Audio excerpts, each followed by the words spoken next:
Ngayon nga ay mangunguha ako ng rambutan dahil madalas lang itong bumunga. Once a year lang yata.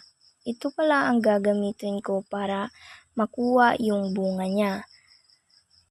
Dahil hindi naman siya gaanong kataas, ngayon ay magagamit tayo ng tinatawag naming dukduk dito sa probinsya.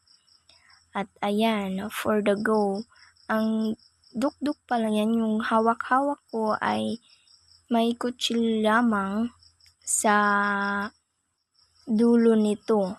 Kaya for the go person, kasi madalas lang natin tong makain once a year. And then ayan, marami ng bunga. Ito, papakita natin kung paano natin kunin. Ayan, marami talaga siyang bunga.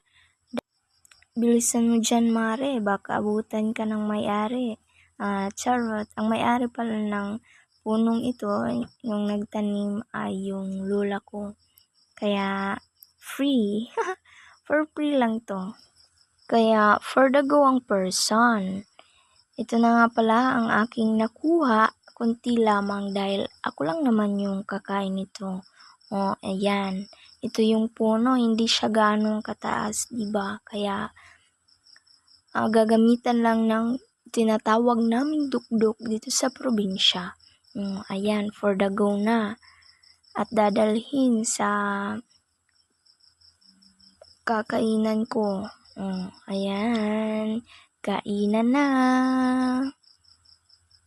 Diba? Ganito ako magbukas ng rambutan. Parang tutorial. Nabubulol pa.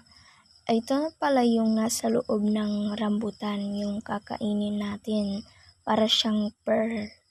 At yun lang po, maraming salamat. At sa mga taong marami pong problema, alam ko pong mayroon yang solusyon. Pray lang po and laban lang sa buhay. Padayon!